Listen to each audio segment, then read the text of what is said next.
You know, being trapped in an isolated area will always be a terrifying thought.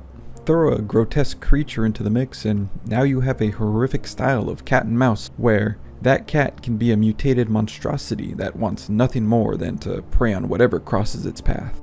In Still Wakes the Deep, developed by the Chinese Room, who brought us Amnesia: A Machine for Pigs, this game blends together different horror elements from movies such as The Thing and Alien, as well as a bit of Lovecraftian flair thrown into the mix for good measure. Fucking thing's locked.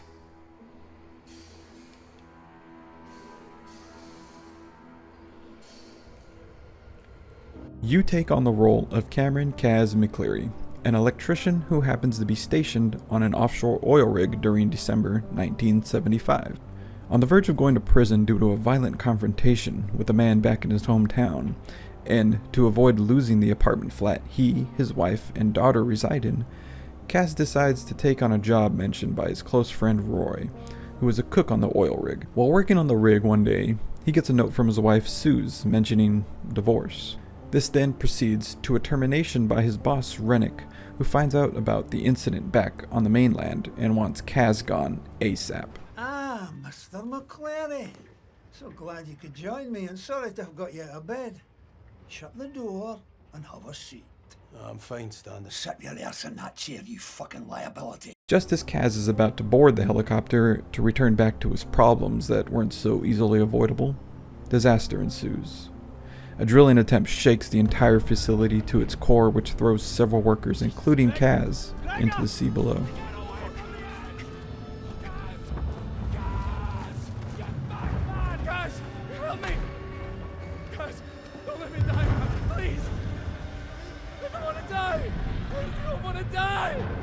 Jesus, just hang on! Fuck!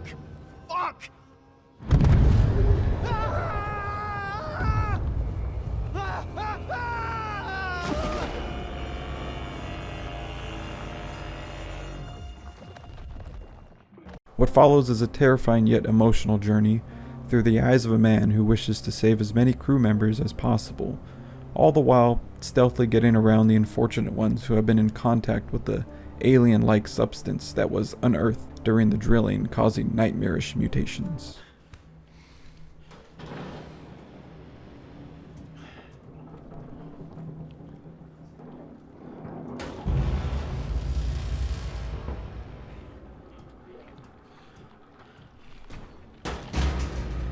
Jesus.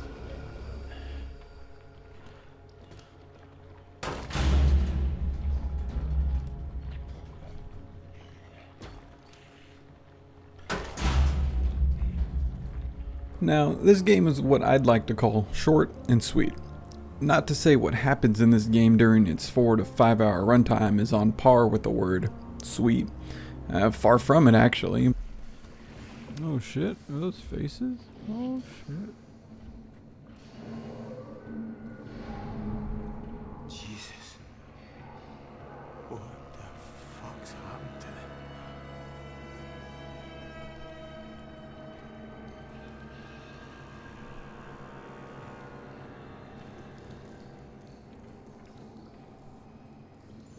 What I did experience was a really engaging story with a minimal control scheme and superb voice acting from the entire cast.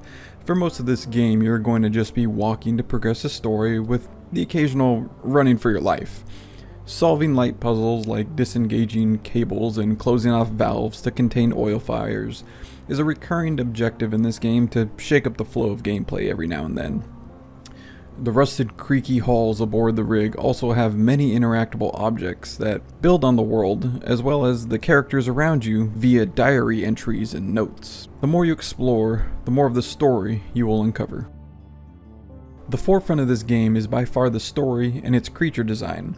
Gameplay takes a back seat with no combat at all, with the only savable solace being tools and litter on the floor to be thrown as a means of distraction to give you just a little bit of time to sneak past those creatures that patrol certain areas of the oil rig. What the fuck? Fuck hell. It's right there.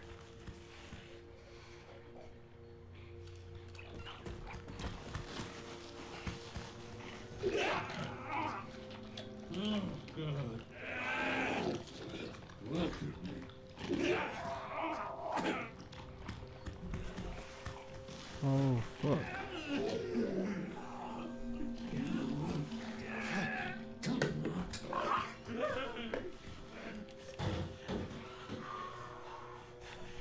There are also hiding spots like lockers and under furniture that can be used much like other non-combat horror games, but I didn't really see myself using these as much as, say, in Outlast, where hiding is your only means of surviving that insanity of that game. Throwing objects in this game will save you more often than not, so get your arm ready and start chucking shit. Now, I don't want to go too in-depth into the story, as there are emotions and themes that the game goes into that are far better off shown rather than me saying it here right now. If you are at all looking for a fun time by my stretch of the word, then by all means, check out Still Wakes the Deep. At the time of recording this, it's still on Game Pass, and that's how I played it and captured most of the footage. Just remember you are getting more out of the story, setting, and characters than you will out of any fulfilling gameplay here. But I mean, come on. Sometimes we just want to play an engaging story and get a little scared every now and then, right? Well, here we fucking go. Thanks for watching.